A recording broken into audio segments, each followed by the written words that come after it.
Right చూస్తున్నాం భారత్ దాడులకు పాక్ కక్క వికలమవుతోంది.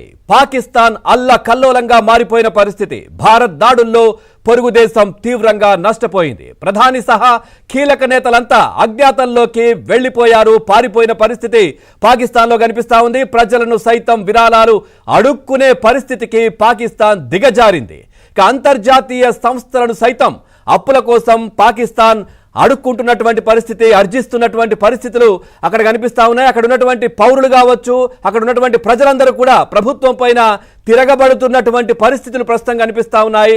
భారత్ మెరుపు దాడులతో పాకిస్తాన్ ఆర్మీ క్యాంపుల్లో పూర్తిగా ఒక భయం నెలకొన్నటువంటి పరిస్థితి. అంతర్జాతీయంగా పాకిస్తాన్కు పూర్తిగా మద్దతు కరువైంది. నేపథ్యంలో అక్కడ పూర్తిగా ఏదైతే భారత్ ప్రతిదాడులు అంటే పాకిస్తాన్ కవ్వింపు చర్యలకు కావచ్చు, పాకిస్తాన్ చేస్తున్నటువంటి దాడులను అడ్డుకునే క్రమంలో భారత్ దాడులు చేస్తున్నటువంటి సమయంలో అక్కడ ఉన్నటువంటి పాకిస్తాన్ మీడియా కావచ్చు, లేదంటే అక్కడి ప్రభుత్వం ఇది పూర్తిగా సివిలియన్స్ పైన దాడి జరుగుతూ ఉంది అనే ఒక నరేట్ అంటే సృష్టించే ప్రయత్నం, ఒక కథను అల్లే ప్రయత్నం కూడా అక్కడి ప్రభుత్వం చేస్తున్నట్టుగా తెలుస్తోంది. కానీ పూర్తిగా ఇదంతా కూడా అక్కడ ఉన్నటువంటి ప్రజలే అక్కడి ప్రభుత్వాన్ని నిలదీస్తున్నటువంటి పరిస్థితులు. ఎందుకు ఈ విధమైనటువంటి పరిస్థితి తీసుకొస్తా ఉన్నారు, ఎందుకు ఉగ్రవాదాన్ని పెంచి పోషిస్తున్నారంటూ కూడా అక్కడి ప్రజలు పాక్ ఆర్మీని కావచ్చు, లేదంటే పాక్ ప్రభుత్వాన్ని కూడా నిలదీస్తున్నటువంటి పరిస్థితులు కనిపిస్తా ఉన్నాయి.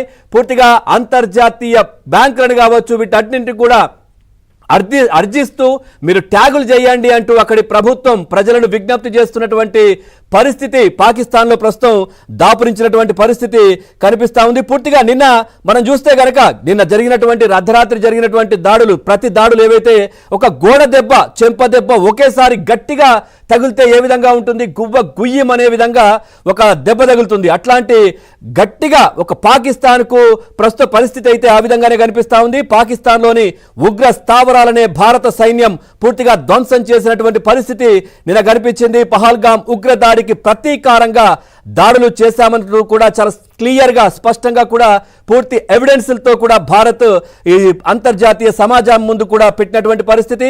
పూర్తిగా అయినా కానీ పాకిస్తాన్ కయ్యానికి సై అంటోంది, సమరానికే సిద్ధమంది.